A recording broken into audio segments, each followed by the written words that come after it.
Commander Jake Harrison walked across the bridge of the big spaceship called U.E.'s Titan. The ship was huge and strong, built by humans to explore the dark space between stars.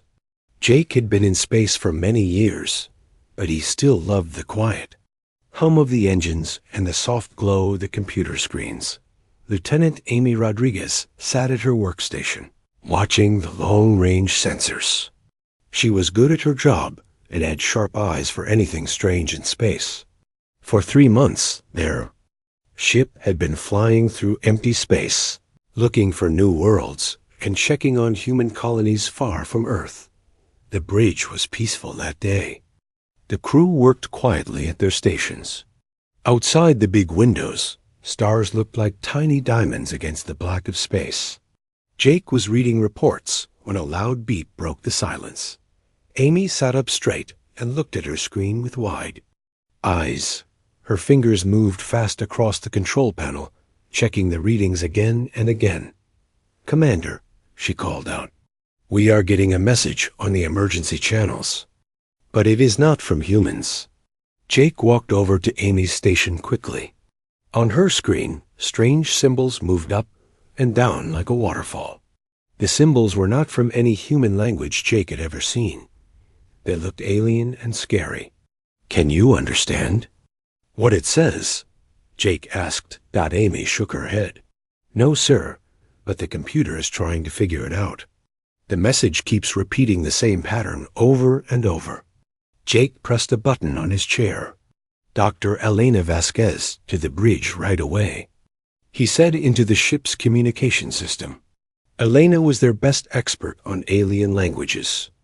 If anyone could understand this message, it would be her. While they waited, more strange symbols filled the screen.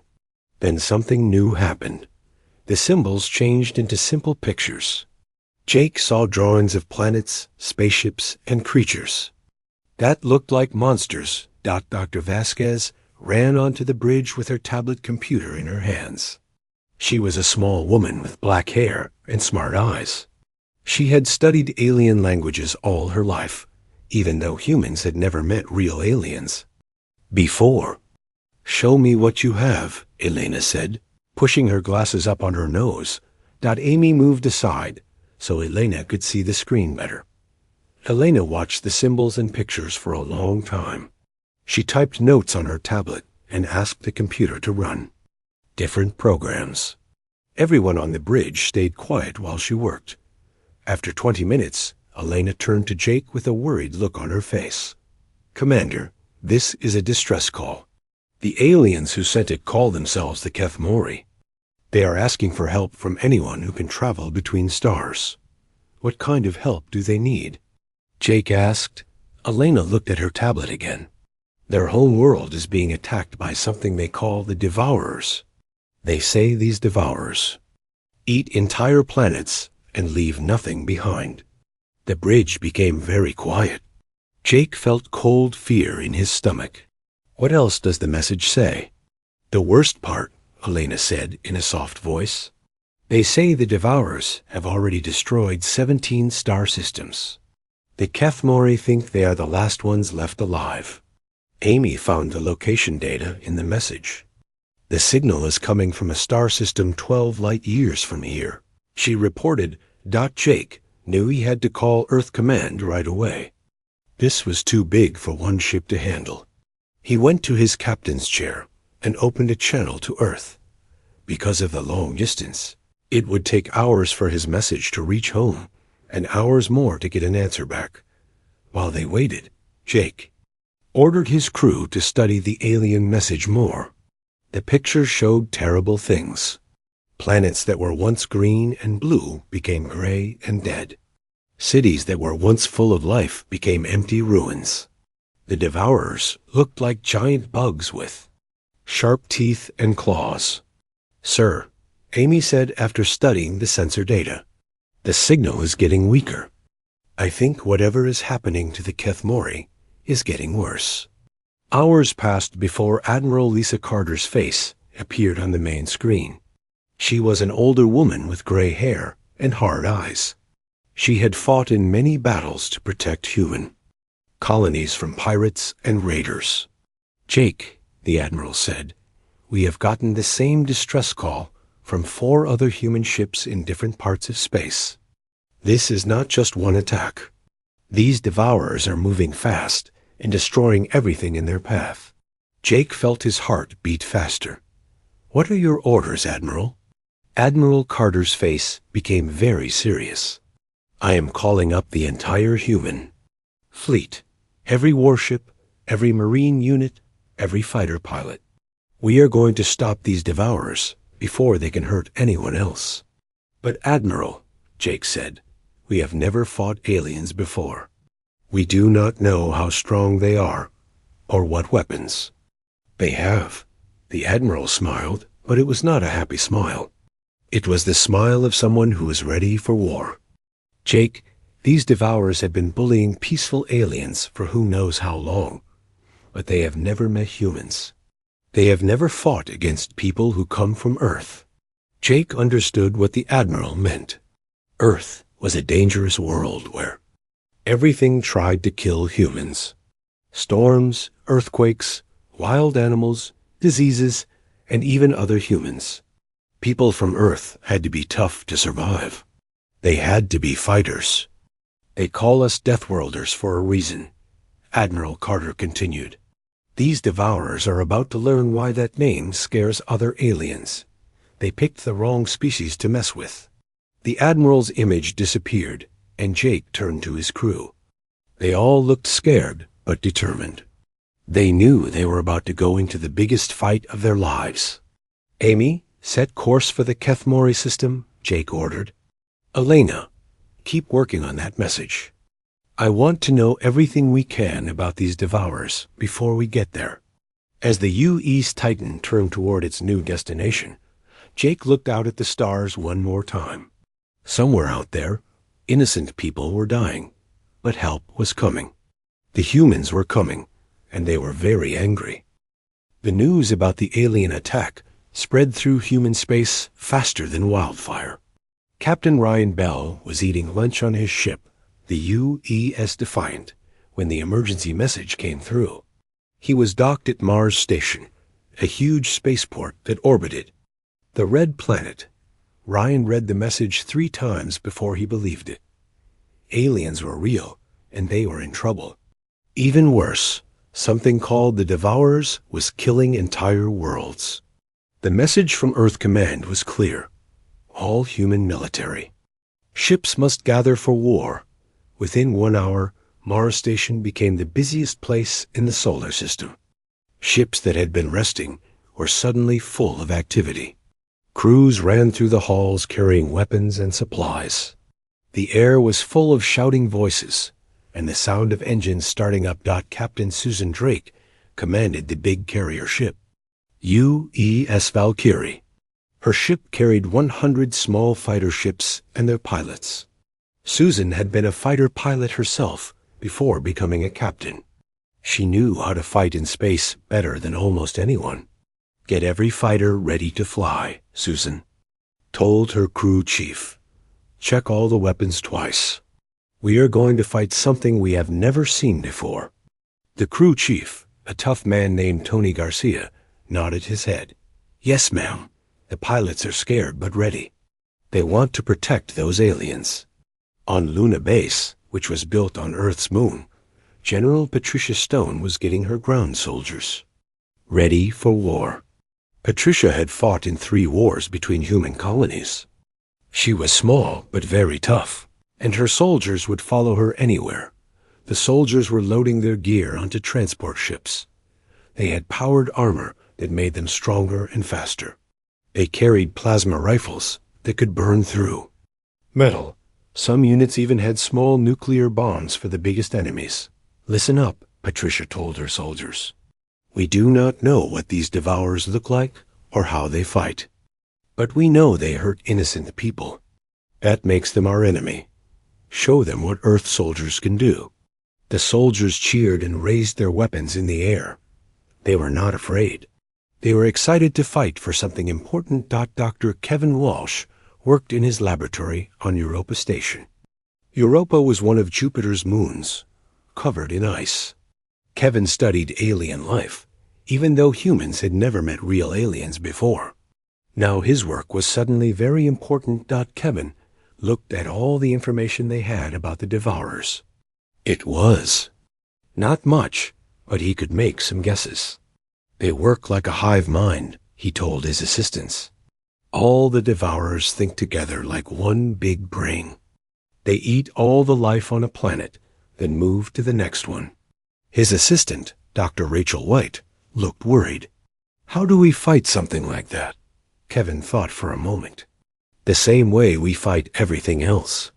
We hit them hard, and we do. Not give up. Back at Mars Station, Admiral Lisa Carter arrived on her flagship, the UES Retribution. The Retribution was the biggest and strongest warship humans had ever built. It had thick armor and huge guns that could destroy other ships with one shot. Admiral Carter walked through the ship's halls, checking on her crew. Everyone was working hard to get ready for battle. She stopped to talk to Lieutenant Colonel Nick Torres, who led the ship's Marines. Nick, what do you think of our chances? The Admiral asked. Nick was a big man with scars on his face from old battles. He had fought pirates and raiders all over human space. Admiral, we have never fought aliens before, but we know how to fight. These Devourers have been picking on peaceful species. They have never fought Deathworlders. The Admiral smiled. That is exactly what I was thinking. As more ships arrived, at Mars Station, the size of the human fleet grew bigger and bigger. There were battleships with heavy armor and big guns. There were destroyers that were fast and could hit enemies from far away. There were carriers full of fighter ships. There were support ships carrying food, fuel, and medical supplies. The pilots and crew members came from all over human space. Some were from Earth, the dangerous homeworld where everything tried to kill humans. Others were from Mars, where people had to be tough to survive in the thin air and cold weather. Some came from the asteroid belt, where miners fought pirates and dangerous space rocks every day. What made all these humans special was that they came from hard places. Earth was full of storms, earthquakes, wild animals, and diseases. Humans had to be smart and tough just to stay alive. Other alien species evolved on easy worlds where nothing tried to hurt them. Ambassador Helen Price arrived on a diplomatic ship. She would try to talk to the aliens and learn more about the enemy. Helen was good at understanding different cultures and languages. She was brave enough to meet unknown aliens in the middle of a war. I have studied the Kethmori language some more, Dr. Elena Vasquez told Helen. They seem like peaceful people. They build beautiful cities and make art. They have never fought a real war. Helen felt sad for the aliens. Then they were easy targets for these Devourers. But they called for help, and humans always answer when someone asks for help. The final ship to join the fleet was a science vessel called UES Discovery. It carried the best sensors and computers humans had. Dr. Paul Chun, the ship's chief scientist, would study the Devourers and find their weak points. Every living thing has weaknesses, Dr. Chun told his team. Even if the Devourers seem unstoppable, they must have some way to be defeated. We just have to find it. Admiral Carter stood on the bridge of the Retribution, looking out at the huge fleet.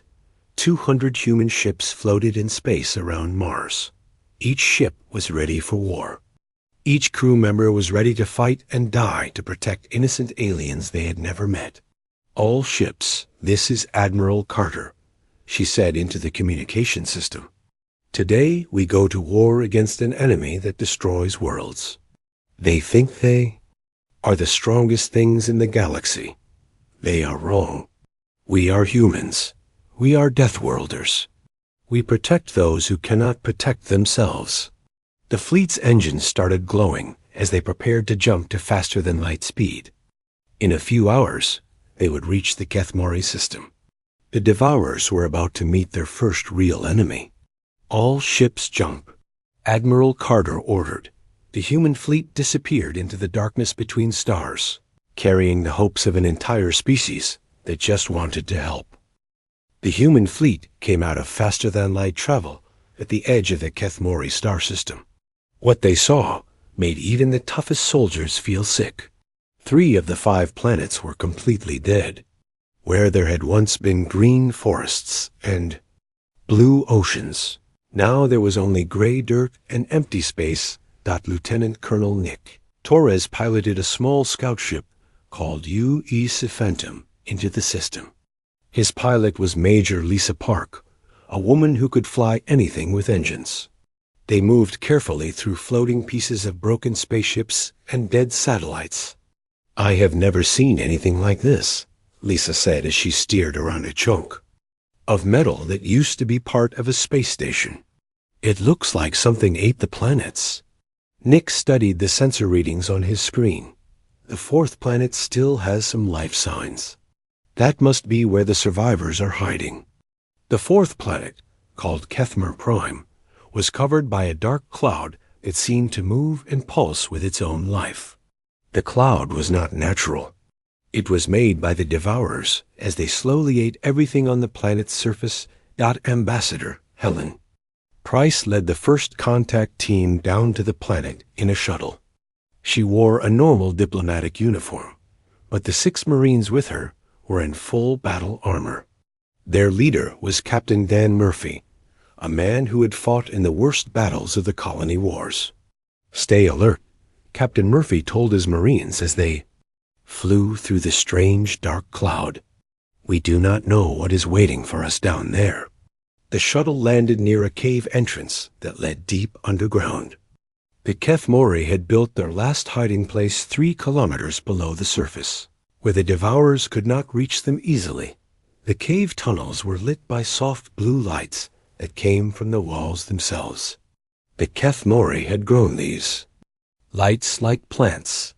Everything the aliens built worked with nature instead of fighting against it. This made the humans sad, because such peaceful people did not deserve what was happening to them. Elder Zefka waited for the humans in a large, underground room. He was tall and thin, with skin that glowed with soft colors. When he was happy, his skin was blue. When he was scared, it turned red. Right now, his skin flickered between red and a dim yellow that meant hope. "You came," Elder Zefka said through a translation machine. His voice was musical, like singing. "In 300 years, no species has ever answered our calls for help. They either ignore us or run away when they learn about the Devourers." Ambassador Price stepped forward and bowed politely. "We are humans, and we never leave people who need help. My name is Helen Price. We are here to fight the Devourers and save your people." Elder Zethka's skin flashed bright blue for a moment. "Helen Price of the humans, you are very brave to come here, but you do not understand what you are fighting. The Devourers have destroyed hundreds of worlds and thousands of species. They are unstoppable." Captain Murphy stepped up beside the ambassador. He was a big man with hard eyes and many scars. "With respect, Elder, they have never fought humans before. We come from a world that tries to kill us every day. We learned how to fight back." Elder Zethka brought the humans to meet War Commander Vector, the leader of what was left of the Kethmori military. Vector was younger than the Elder, and his skin showed the orange color of anger mixed with the red of fear. "Your ships are small," Vector said to Captain Murphy. "The Devourer bioships are huge. Each one is the size of your biggest vessels. They have weapons that can destroy our cities with one shot." Captain Murphy smiled, but it was not a nice smile. "Size is not everything, War Commander. We humans have a saying. The bigger they are, the harder they fall." War Commander Vector showed the humans recordings of the Devourer attacks. The images were terrible. The bioships looked like giant insects made of metal and flesh. They landed on planets and released millions of small devourers that ate everything alive. Trees, animals, even the dirt itself disappeared into their hungry mouths. They work like one mind, Vector explained. All the devourers think together. They learn from every battle and become stronger. No weapon we have tried can hurt them for long. Dr. Elena Vasquez studied the recordings carefully. She had come down to the planet to learn everything she could about the enemy. How many bioships are attacking your world? Our last count was 43 ships, Vector said. Each ship carries thousands of devourers. They will finish eating our world in 3 days. Ambassador Price put her hand on Elder Zithga's arm in a gesture of friendship. Elder, your people have suffered enough. But suffering ends today. We humans have a rule. Nobody hurts innocent people while we are around. Elder Zethka looked at the small group of humans. They did not look like great warriors. They were not very tall or strong-looking. But there was something in their eyes that the Elder had never seen before. It was the look of predators who were used to winning fights. Why do you help us? Elder Zethka asked. You do not know us. We have nothing to give you in return. Helen Price thought about the question for a moment. Because you asked for help. Where we come from, that is enough reason. Captain Murphy activated his radio to talk to the fleet in space above them. Admiral Carter, we need to evacuate the civilian population and prepare for battle. The Devourers have 43 ships, and they will be back soon. Admiral Carter's voice came through the radio clear and strong. Understood, Captain. Begin evacuation immediately. All ships are moving into attack positions. War Commander Victor looked surprised. You are not running away? Every other species runs when they see how many Devourers there are. Captain Murphy checked his weapons and armor. War Commander, we are humans. We do not run from bullies. We run toward them. The evacuation began immediately. Human transport ships landed all over the planet to pick up Kethmori survivors. The aliens were amazed at how organized and fast the humans worked. Every human knew exactly what to do, like they had practiced this many times before. Dr. Paul Chun arrived with his science team to study the Devourer technology. He took samples of the dark cloud and the eaten ground. These creatures are biological machines, he told the others. They were designed to eat planets, but everything designed can be broken. As the last Kethmori civilians were loaded onto the transport ships, sensors detected movement in space. The Devourer fleet was coming back to finish their meal. 43 bioships moved toward the planet like a swarm of hungry insects. Elder Zethka watched from the bridge of a human ship as his world prepared for its final battle. They will destroy you like they destroyed all the others, he said. Sadly, Admiral Carter stood next to him, looking calm and ready. Elder, with respect, they have never fought Deathworlders before.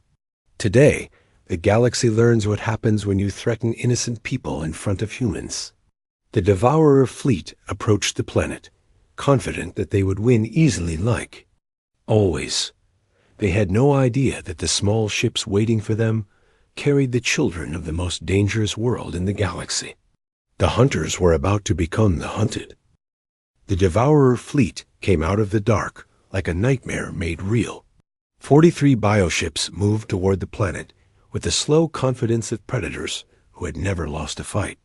Each ship was huge and looked like a giant insect mixed with a chi machine. Their hulls pulsed with veins of green light, and tentacles waved from their sides like arms reaching for food. Admiral Lisa Carter stood on the bridge of the U.S. Retribution, watching the enemy ships approach. Her crew worked quietly at their stations, checking weapons and shields. The bridge was calm, but everyone could feel the tension in the air. All ships, "This is Admiral Carter," she said into the communication system. "Today we fight for people who cannot fight for themselves. Show these bullies what humans do to monsters." The first exchange of weapons fire lit up the dark space around the planet. The Devourer bioweapons were powerful and strange. Instead of normal energy beams, they shot living acid that tried to eat through the human ship's armor. Green slime splashed against the hulls of the human vessels, but the humans had built their ships to survive. Every ship had thick armor and backup systems for when things went wrong. The acid burned through the outer layer of metal, but it could not reach the important parts inside. Captain Ryan Bell commanded the destroyer UES Defiant. His ship was smaller than the bioships, but it was fast and packed with weapons. "Target their weak spots," he told his gunner. "Every living thing has joints and soft places. The human ships spread out can attack from all directions."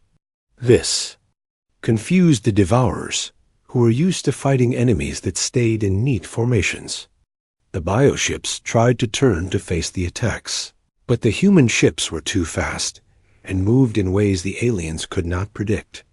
Captain Susan Drake commanded the carrier U's Valkyrie from deep in the battle formation. Her job was to launch the small fighter ships that could get close to the enemy. "All fighters, launch now," she ordered. "Show them how Earth pilots fly." 100 small fighter ships poured out of the Valkyrie like angry bees from a hive. Squadron leader Tony Garcia led the first group of fighters straight at the largest bioship.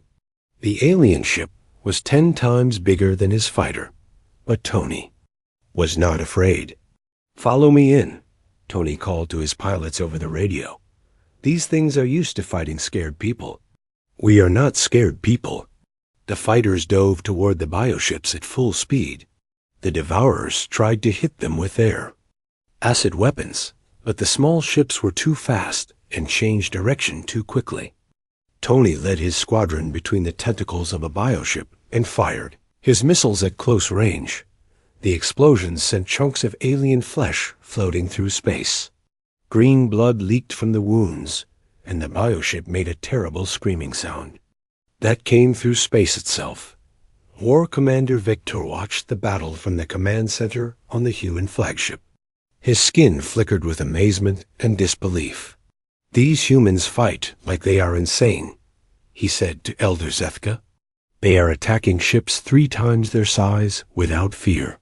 Elder Zethka's skin glowed bright blue with hope for the first time in months. "They are not insane, old friend.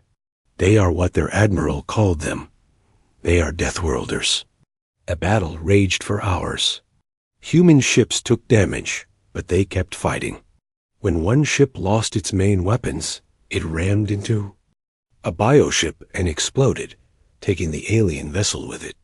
When fighters ran out of missiles, they used their energy guns to carve pieces off the enemy ships. The turning point came when Lieutenant Colonel Nick Torres led a boarding party onto one of the damaged bioships. Nick and 20 Marines flew over in a small transport ship and cut through the bioship's hull with plasma cutters. Inside, the alien ship was like a nightmare. The walls were made of living flesh that oozed green slime. Strange creatures that looked like spiders with too many legs scuttled through the corridors. The air was thick and hard to breathe. "Stay together," Nick told his Marines as they moved through the ship. "Watch for movement in the walls. These things are probably watching us."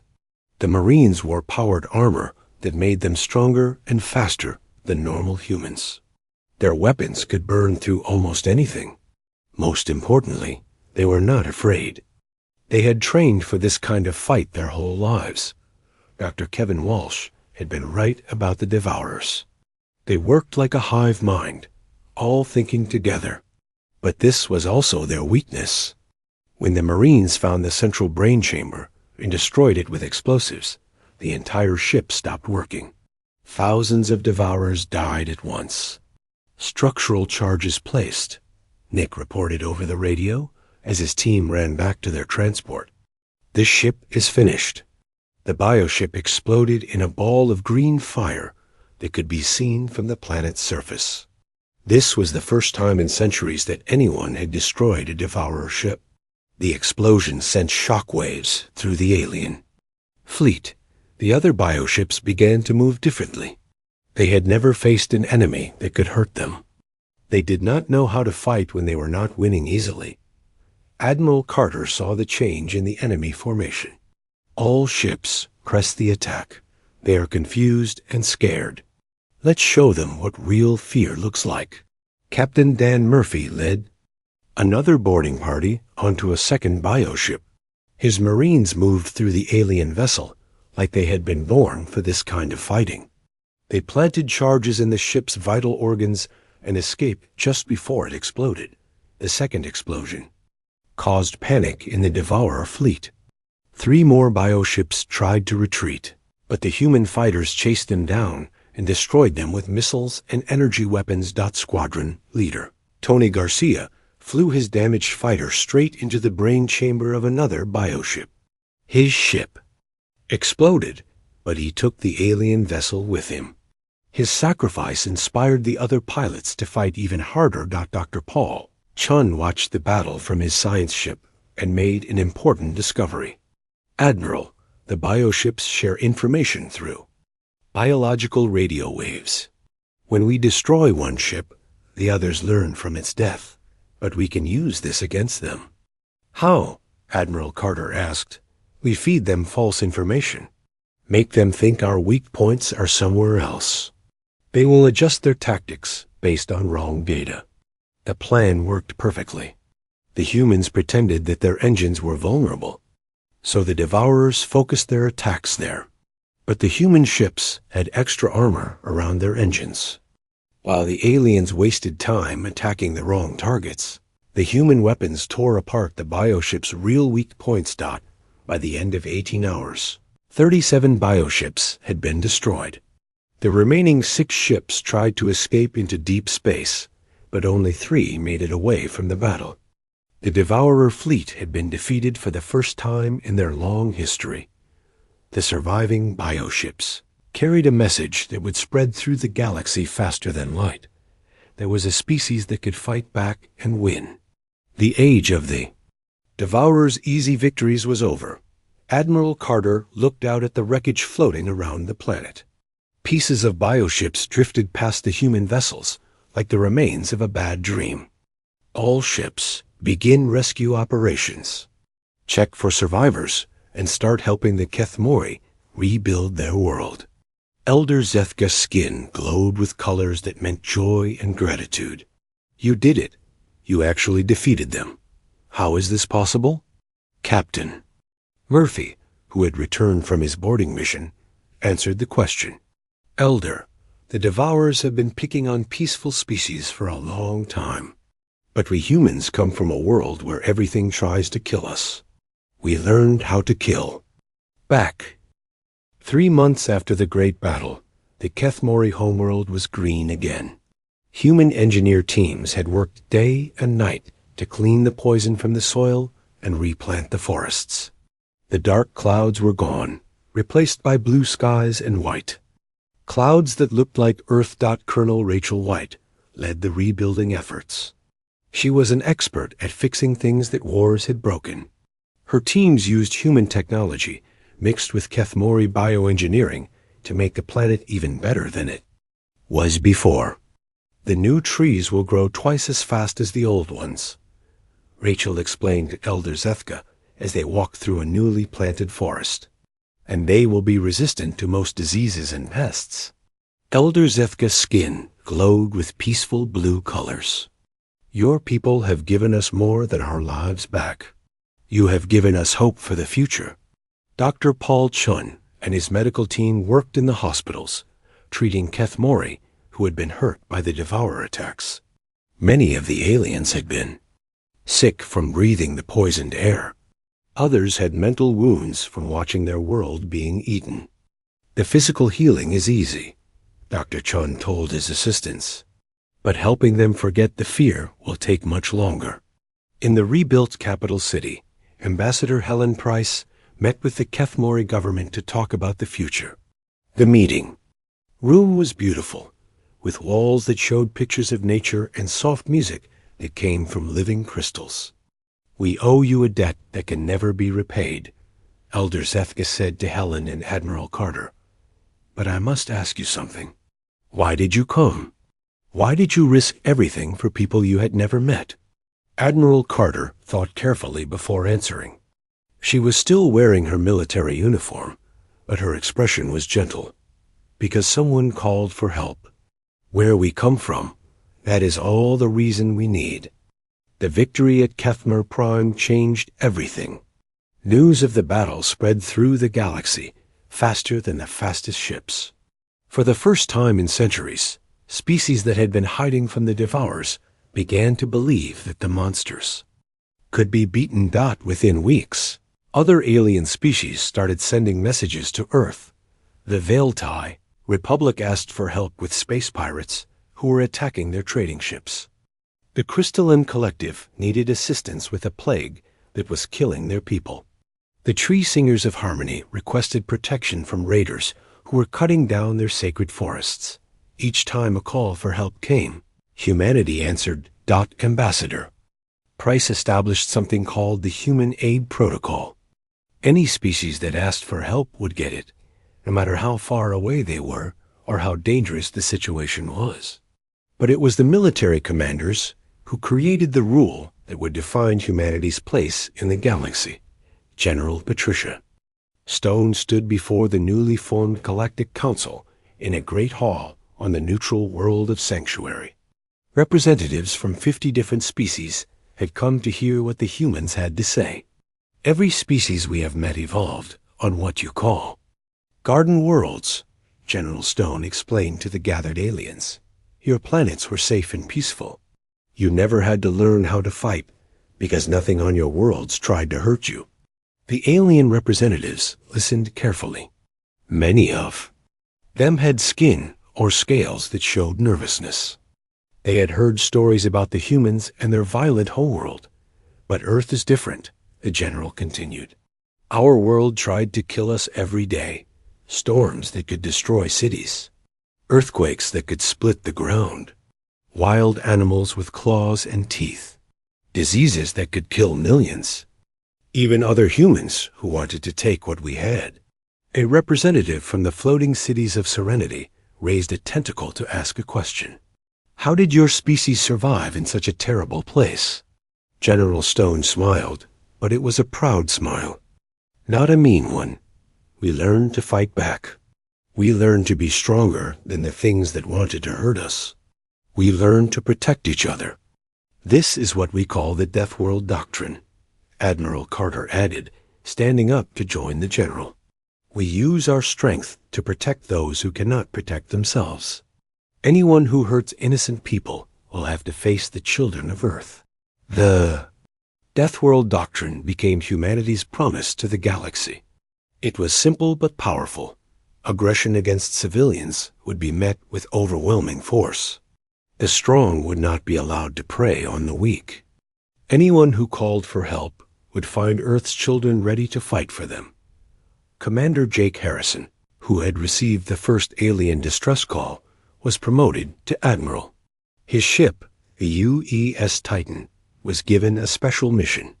It would patrol the outer edges of known space, looking for people who needed help. "This is the Human Defense Fleet," Admiral Harrison broadcast on all frequencies as his ship moved through space. "If you need help, we will come. If you threaten innocent people, we will find you. We are the children of Earth, and we stand guard." The message was heard across the galaxy. Pirates who had terrorized trade routes for decades suddenly found human warships hunting them. Slavers who had captured peaceful aliens to sell as workers discovered that humans did not negotiate with people who bought and sold others. The Devourers tried to attack other worlds, but human fleets were always there to stop them. Each battle made the humans better at fighting the bioships. The aliens who had once seemed unstoppable began to retreat deeper into unknown space. War Commander Vector joined the human fleet as a liaison officer. His job was to help other alien species understand how to work with humans in battle. His skin now showed the gold color of pride mixed with the blue of friendship. The humans taught us something important. Vector told the new alien recruits who wanted to fight alongside the human fleet. Violence is not evil if it protects the innocent. Sometimes you must fight the monsters so that others can live in peace. Dr. Elena Vasquez became the first director of Alien Relations. Her job was to learn the languages and cultures of new species that humans met. She worked from a space station called Unity that orbited between Earth and Mars. Every species has something to teach us, Elena told her team of translators and cultural experts. The Keth Mori showed us how to grow living buildings. The Crystalline Collective taught us new ways to store energy. The Tree Singers gave us music that can heal the mind. But Elena also had to deal with species that did not want human help. Some aliens were afraid of the Deathworlders and their violent reputation. Others thought humans were too aggressive and would cause more wars. We understand your concerns, Elena told the representatives of the Peaceful Union during a tense meeting. But we only fight those who hurt others. If you do not attack innocent people, you have nothing to fear from humans. The Peaceful Union was a group of species that believed violence was never the answer to any problem. They thought the humans were dangerous because they solved problems by fighting. Your very existence makes the galaxy more violent, said Speaker Calm Waters, the leader of the Peaceful Union. Before you came, species talked through their problems. Now everyone wants weapons to fight like humans. Admiral Carter answered for humanity. Speaker with respect, talking does not work against monsters. The Devourers did not want to negotiate. They wanted to eat entire worlds. Sometimes the only way to stop evil is to fight it. The debate continued for months, but in the end, actions spoke louder than words. When pirates attacked a Peaceful Union colony, human ships arrived within hours to drive them away. When a plague threatened to kill millions of Peaceful Union citizens, human doctors worked day and night to find a cure. Perhaps, Speaker Calmwaters admitted, after the humans saved his people for the third time, there is wisdom in having guardians who are willing to fight. 5 years after the first alien distress call, humanity had become the protectors of the galaxy. The human defense fleet patrolled trade routes and defended colony worlds. Human Marines trained alien security forces. Human doctors and engineers helped rebuild worlds that had been damaged by war or disaster. But the most important change was in how the galaxy thought about violence and protection. Before the humans came, most species believed that being peaceful meant avoiding all conflict. They thought that if they did not fight, no one would hurt them. The humans taught them a different lesson. True peace was not the absence of conflict. True peace was when good people were strong enough to protect the innocent from those who would harm them. Captain Tony Garcia, who had survived the Great Battle and become a squadron leader, often flew patrol missions along the border of unknown space. He looked for signs of devourers or other threats that might endanger peaceful worlds. The galaxy is a big place, Tony told his young pilots during training. There are always going to be monsters out there who want to hurt people. Our job is to make sure they never succeed. On Earth, children learned about the alien friends that humanity had made among the stars. They learned that being strong was not about hurting others, but about protecting those who could not protect themselves. They learned that humans had a special responsibility because they came from a dangerous world. We are Deathworlders, teachers told their students. That means we are tough and strong, but we use our strength to help others, not to hurt them. The galaxy had learned a new truth. Deathworlders were not just survivors of a harsh planet. They were guardians who carried their protective instincts to the stars. They stood watch against the darkness, making sure that innocent people